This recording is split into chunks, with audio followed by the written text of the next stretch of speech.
Bonjour et bienvenue, voici notre tour d'horizon économique, géopolitique, énergétique et boursier. Nous sommes le vendredi 7 juin et pour comprendre comment tourne la planète finance, c'est sur l'inforruptible et nulle part ailleurs et l'épisode du jour, je l'intitulerai « Oui, l'inflation, la BCE avait gagné une bataille, mais certainement pas la guerre ». Oui, la BCE qui revoit à la hausse ses estimations d'inflation pour 2024 et 2025 à 2,5 et 2,2 contre 2,3 et 2% précédemment. Alors c'est quand même assez paradoxal d'entendre d'un côté qu'on revoit à la hausse les prévisions d'inflation et qu'en même temps on commence à baisser les taux. Alors évidemment, là Christine Lagarde, ça a été facile pour elle d'expliquer que oui, on a baissé les taux, mais que ce n'est pas le début d'un cycle de baisse de taux. On en reparlera éventuellement au mois de septembre, si jamais l'inflation n'est pas repartie à plus de 3% en rythme annuel. Quant à la croissance, elle ne va pas atteindre les 3%, ça c'est sûr. 0,9, autrement dit 2,5 d'inflation, 0,9 de croissance. Par solde, vous avez donc une sorte de contraction économique de 1,6 et cela s'appelle donc de la récession. Le mot, bien sûr, à ne pas prononcer. Et le pire, ça serait évidemment que l'inflation augmente d'ici la fin de l'année. Et là, ça serait carrément de la stagflation. Personne n'a envie d'envisager cette perspective.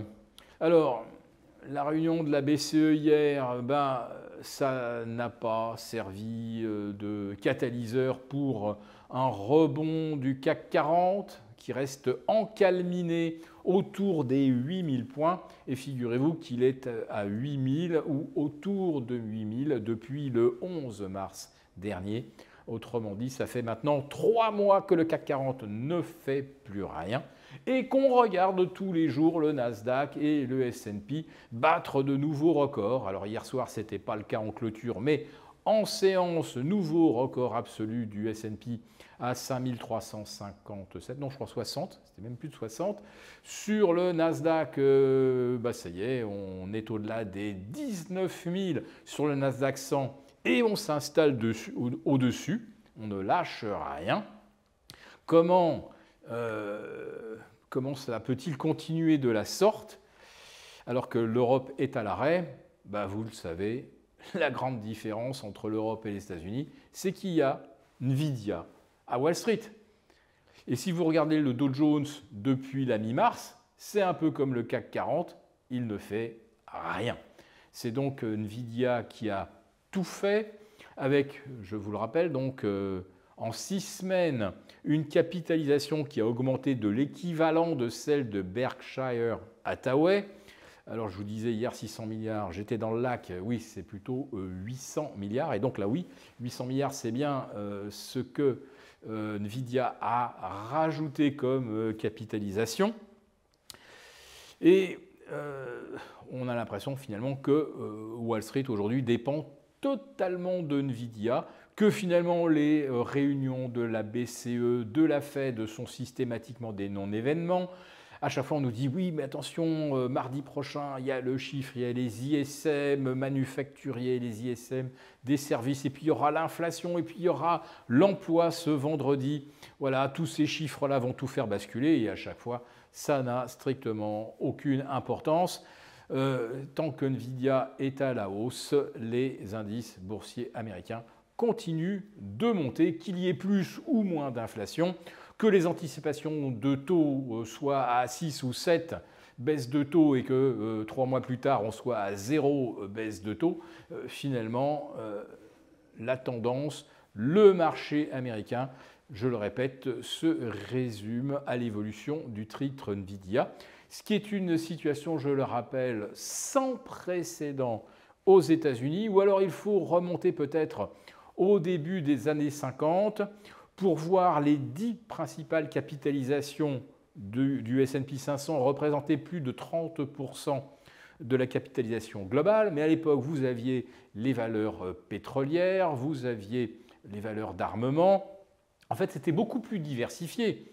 Aujourd'hui, ici, les 10 premières capitalisations du S&P représente 30%, c'est tout simplement parce que vous avez Nvidia qui représente à elle seule 7%. Donc, comparé à la situation de 1950, ce n'est même pas pertinent. Donc, je le répète, c'est une situation totalement inédite.